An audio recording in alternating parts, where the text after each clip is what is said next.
Puji Tuhan, mari kita mau bersatu dalam doa. Bapa yang baik, mengucap syukur Tuhan, berterima kasih atas kebaikan-Mu dalam kehidupan kami Tuhan. Tuhan, Kau sebentar kami akan menceritakan daripada firman-Mu Tuhan. Kami percaya Engkau hadir di tengah-tengah kami Tuhan. Kau kuduskan, sucikan setiap hati kami sehingga kami boleh mengerti apa yang ingin Kau sampaikan kepada kami Bapa.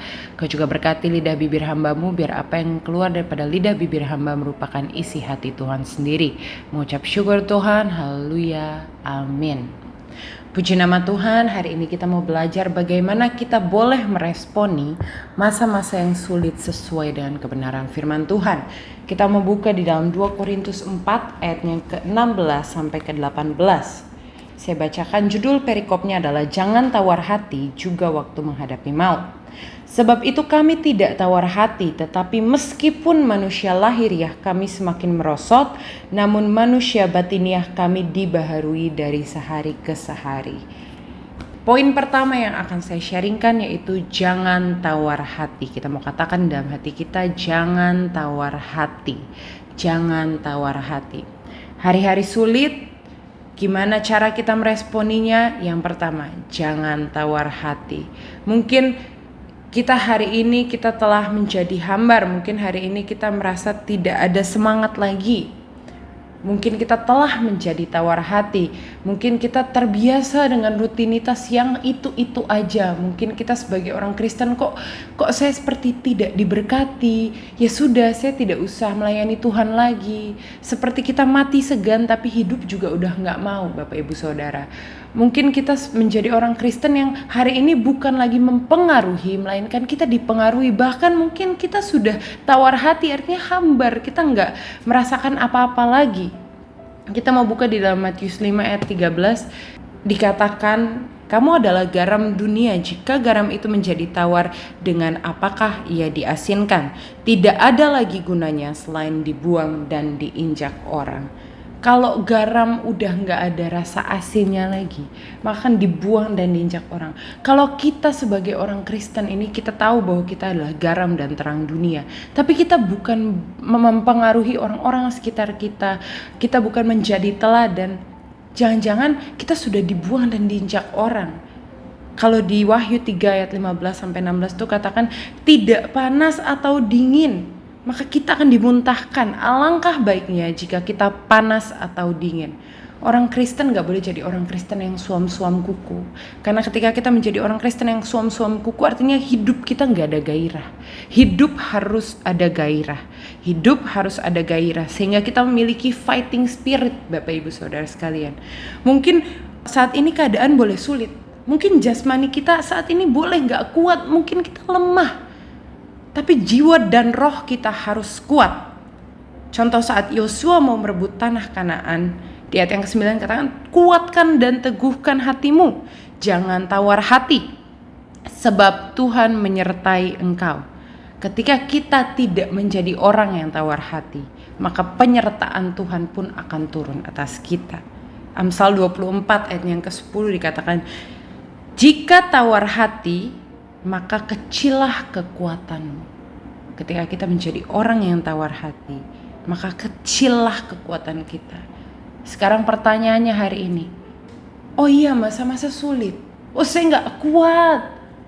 Saya tanya, apakah jangan-jangan hatimu dan hatiku telah menjadi tawar hati, telah menjadi suam-suam kuku, telah menjadi orang yang ya udah gitu-gitu aja, bangun tidur hidup gak ada gairah, gak ada semangat.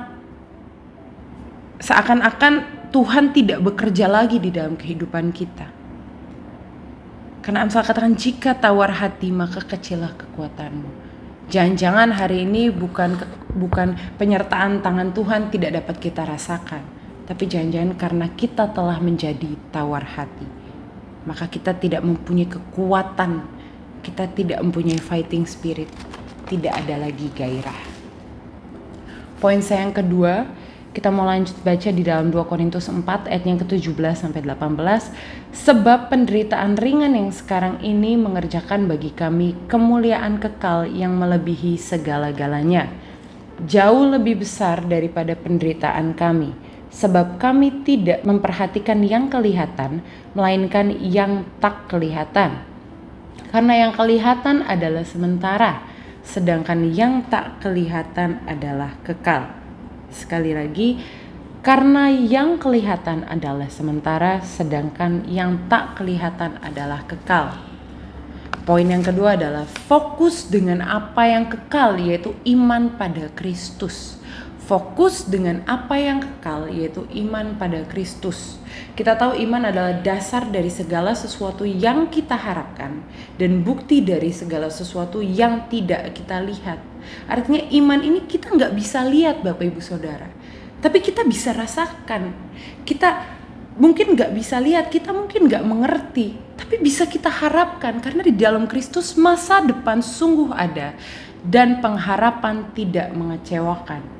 Artinya hari ini jangan fokus apa yang mungkin jasmani dan duniawi inginkan.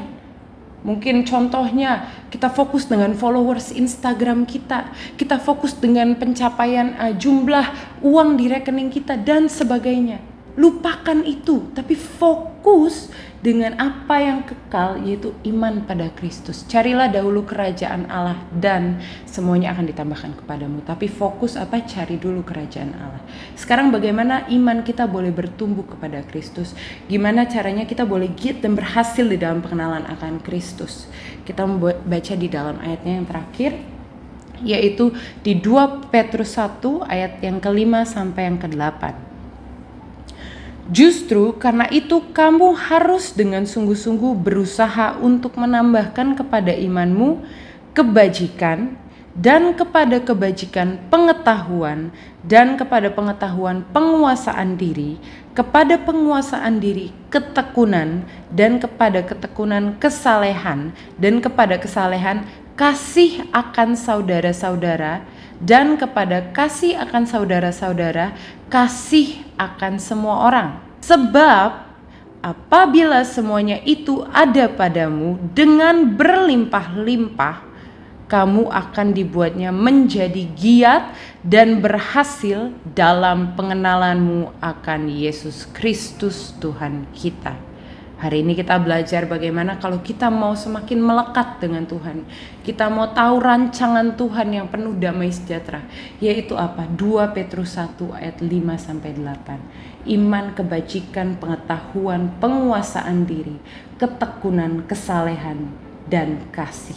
Itu harus ada pada diri kita, sehingga kita bisa fokus dengan apa yang kekal, bukan apa yang duniawi. Kita fokus kepada pertumbuhan iman kita pada Kristus sesuai dengan kebenaran firman. Bukan lagi apa yang saya inginkan, apa yang hati saya suka, tapi apa yang Tuhan ingin perbuat di dalam kehidupan kita. Sehingga kekuatan kita, kapasitas kita boleh diperbesar. Sehingga kemampuan kita boleh diperbesar di dalam Kristus. Bukan menjadi pribadi yang sok tahu. Kenapa? Karena di dalam Kristus ada rancangan yang penuh damai sejahtera. Hari ini kita belajar bagaimana kita boleh meresponi masa-masa yang sulit sesuai dengan firman Tuhan. Yaitu yang pertama, kita tahu bahwa kita harus tidak tawar hati. Kita harus menjadi yang panas di dalam Tuhan. Artinya apa? Punya semangat dan gairah yang rindu akan firman. Menjadi orang Kristen pribadi yang mempengaruhi dan bukan dipengaruhi. Yang kedua, kita boleh fokus pada apa yang kekal, yaitu iman akan Kristus. Mari kita tundukkan kepala dan berdoa. Bapa kami di dalam surga yang kami kenal dalam nama Tuhan Yesus, kami berdoa agar setiap kami mempunyai hati yang taat kepada firman Tuhan. Firman-Mu adalah untuk kebaikan kami karena firman-Mu mengandung janji. Walaupun terkadang kami tidak mengerti, tetapi pimpinlah kami untuk tetap mampu melakukannya. Mari kita dekapkan kedua tangan di dada.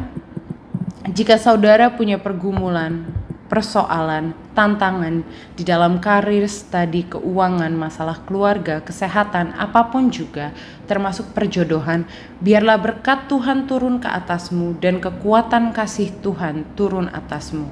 Dan percayalah Tuhan akan membukakan pintu-pintu berkat serta damai sejahtera Allah menaungimu senantiasa. Saudara terkasih, jikalau ada yang sakit, mari kita tumpangkan tanganmu di bagian yang sakit supaya menjadi sembuh di dalam nama Tuhan Yesus Kristus. Haleluya, amin. Jika saudara masih membutuhkan pelayanan doa dan konseling, silakan menghubungi nomor di bawah ini. Tuhan Yesus memberkati.